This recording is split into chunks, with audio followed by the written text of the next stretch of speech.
Welcome back, angels, to About Shadows and Sunshine. I'm your host, Vanessa, and this is another episode of my new project, UNHIDDEN. We talked about acceptance, childhood trauma, my own coming out story, and the roles that we had to play. I want to dive a little deeper into all of these topics. In my childhood, I never really had the chance to be my most authentic self. Now that I've grown up, I'm still trying to find out who I am and what my soul's path is. In addition to that, I did a little research. When we grow up in a toxic household, we often tend to taking on responsibility for our parents or our siblings in an early age. This leads to less room for our own needs. We learn to put ourselves last. This feeling that everything else is more important than you. It's exactly this. Another reason is emotional neglect. Parents are not able to see your needs or to take care of you emotionally. Emotional abuse could also play into this. And it doesn't mean they don't love you. The sad reality is often that they are not able to take care of another human being the healthy way. This makes us fight for attention. If no one really sees you, you try to fit in more or get silent. It depends on your personal tendencies and situation. We blend in, hoping that we will one day earn their love, but putting a mask on your face won't bring you happiness. This would not be called UNHIDDEN beyond our mask if I wouldn't want you and us to take it off. So, just take off your fucking mask. Also, codependency and the constant fear takes all our energy and hinders a child from building a real personality. As I grew up, I felt this I lost myself, and I realized that I never developed my full personality. I had to deal with all the negative emotions of never feeling good enough. But I realized that I needed to change my environment, that my energy changed. I lost friends and family members. Or let me say, I choose peace. I chose my happiness over them. And this leads me to the next topic, the global loneliness epidemic. On my research, I came across some shocking facts. Nearly half of all young adults worldwide feel lonely, even those who technically have people around them. Young adults are actually the loneliest age group. Across 8 countries, almost 1 in 2 people in the age of 18 to 24 report loneliness. This rate is significantly higher than in older adults. And loneliness is strongly linked to mental health struggles. People who report loneliness have 3 times higher odds of depression and 4 times higher odds of generalized anxiety. This doesn't mean loneliness causes these conditions in every case, but the correlation is extremely strong across all countries studied. And another point is that loneliness is arising despite being hyper-connected. Even though young adults have hundreds of digital connections and probably also a lot of social contacts, a lot of them are really feeling lonely in everyday life. A study of 2026 found that nearly half of young adults across the countries from US to Nigeria and India feel lonely at similar rates. This shows that loneliness is not really regional, but kind of universal. And another thing is that kind of LGBTQ people and non-binary adults are especially affected by that, because LGBTQ people are twice more likely to report loneliness compared to cis hetero peers. This reflects identity struggles, a lack of safe spaces, and also social exclusion, which makes a lot of sense when we look on how society reacts to people like that. And I also reflected on the psychological causes, because loneliness today is deeply tied into identity struggles. And these days, young adults grow up with emotional unavailable parents in toxic households and family dynamics. Or just as I mentioned before, growing up too early and parents just lacking emotional intelligence. And this creates identity diffusion, the sense of not knowing who you are, what you want, or where you belong. When you don't have a stable sense of self, it's really hard to form deep friendships or to trust others, to feel safe in relationships or to show your own vulnerability. And the feeling of being seen is just missing sometimes. It's often that we don't really feel safe enough to connect, and that it just causes us more stress to meet new people than being isolated or being alone. We live in a world that is not designed for connection anymore. And what the most of us are facing today are unstable housing, unstable jobs, constant moving, fewer community spaces, and less time for friendships in general. There's also more digital interaction than real interaction. Dating culture that prioritizes novelty over intimacy. People have contacts but not connections.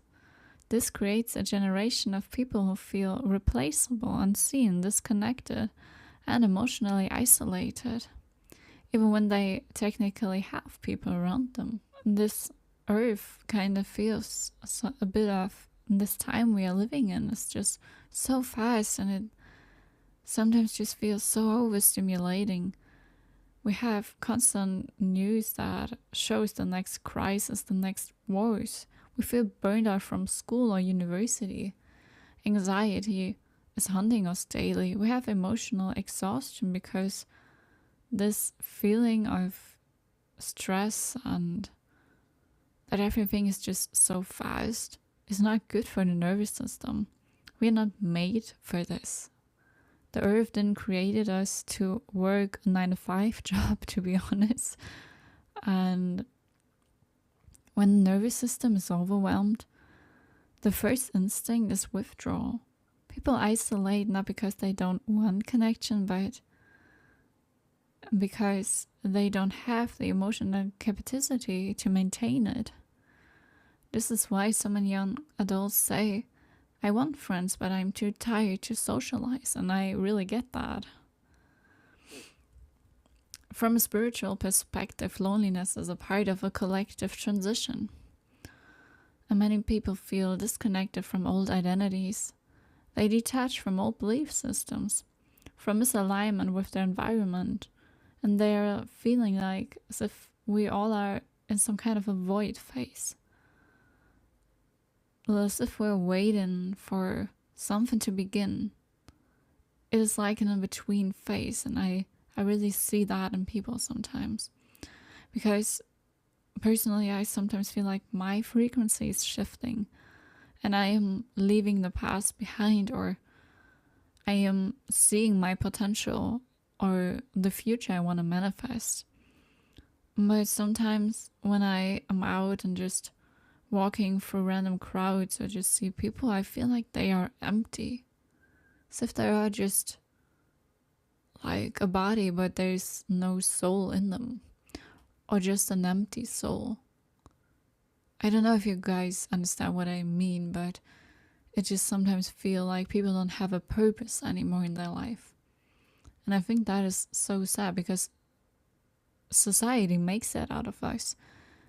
They want us to be this machine that just works and makes money, has a family, that produces kids, and so on. But that's not what would make you happy, in my opinion. But of course, a loving family can make you happy. So that is not what I'm saying.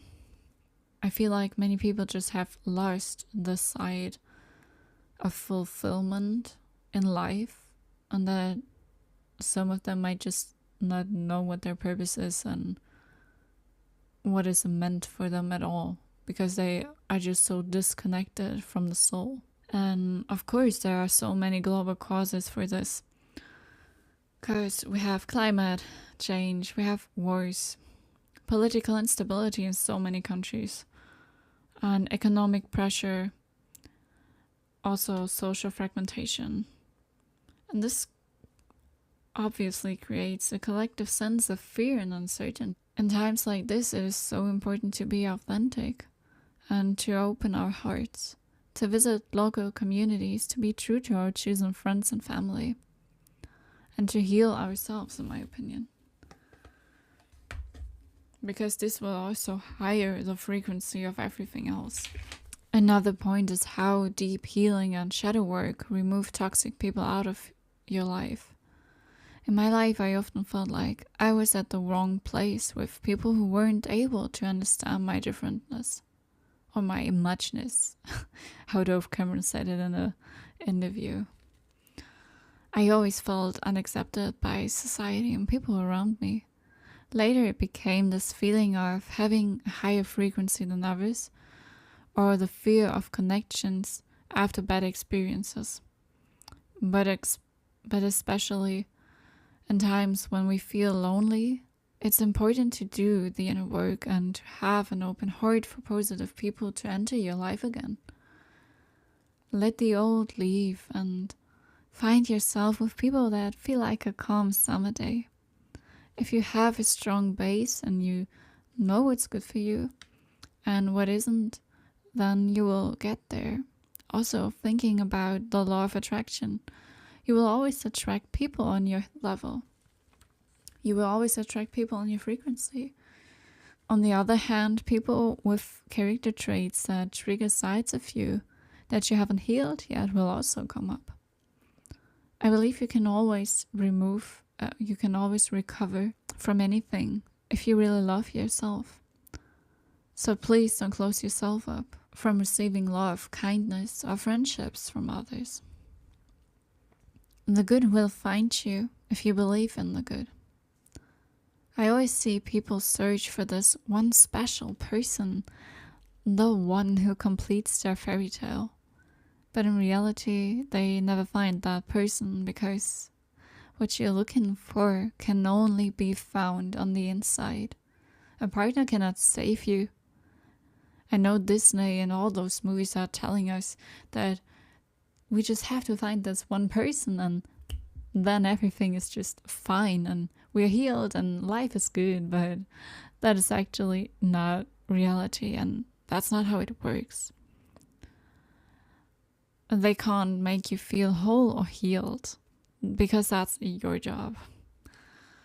The feeling of love is something very beautiful, and I admit that it surely can feel healing, but in the end you might realize that you're still unhealed and that was just a temporary feeling.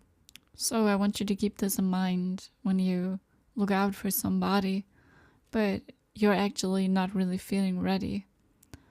Because sometimes people just trigger us because there's something unhealed. And in the past I used to make the mistake to think that it was love, but it wasn't love, it was anxiety or limerancy. And when we're traumatized, it's not really so easy to see the difference and feelings like that, because if you never experienced a love that felt stable and safe, it is hard to trust your intuition. But if we trust the feeling that we have, we will always notice who is good and who is not.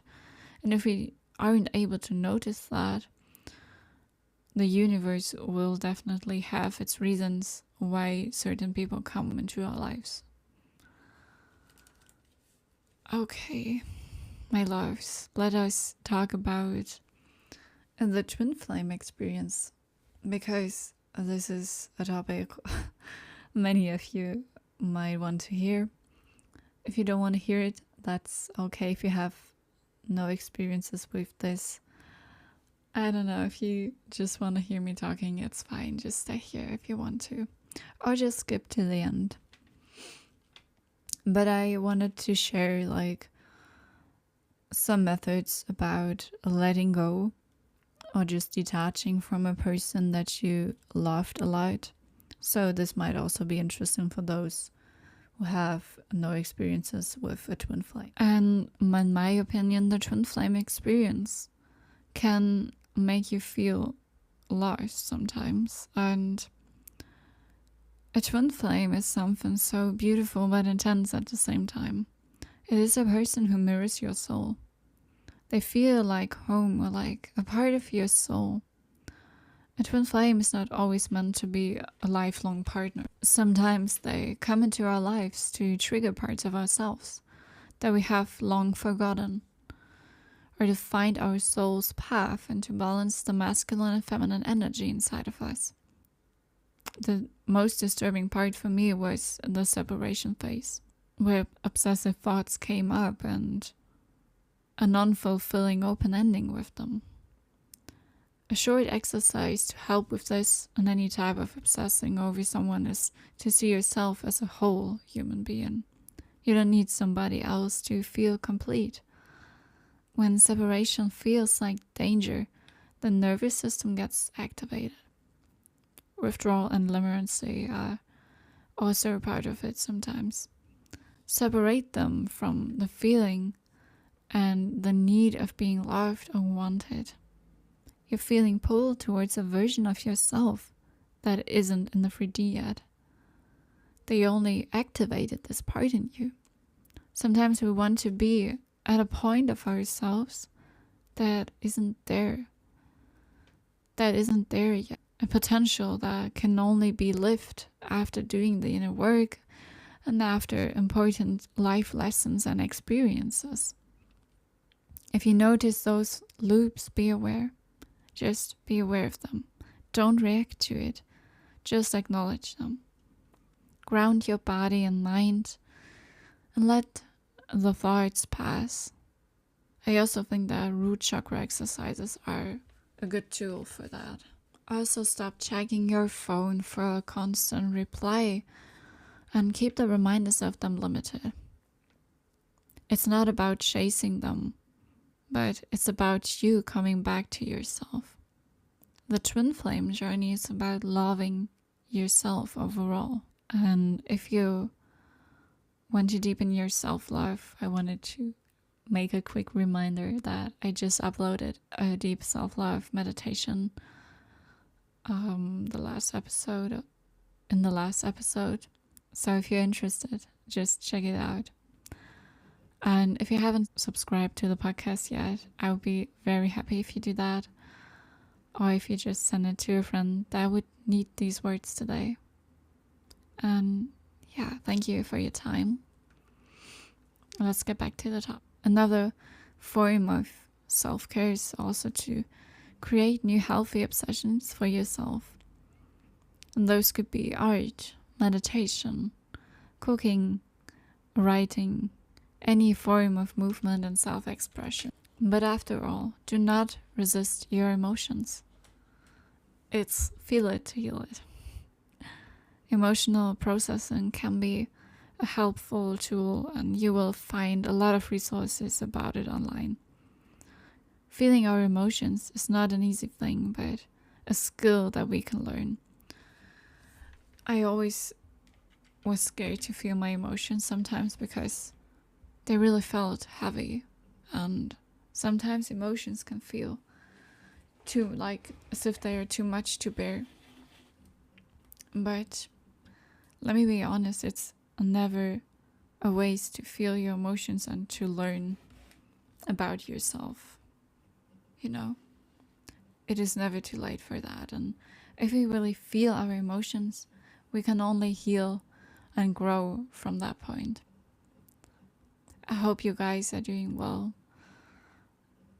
and that this topic wasn't too much for you. It felt a bit heavy for me today, not gonna lie, but I am happy that we have to talk about this and that we are all spreading some awareness here. Have a blessed day. I love you all. Take care. see you in the next episode. And if you want me to do a longer episode about the twin flame topic, just write a comment or join the Discord group, because you can always make topic suggestions there. I'm trying to see them all, and I love you all. Have a nice day. Bye bye.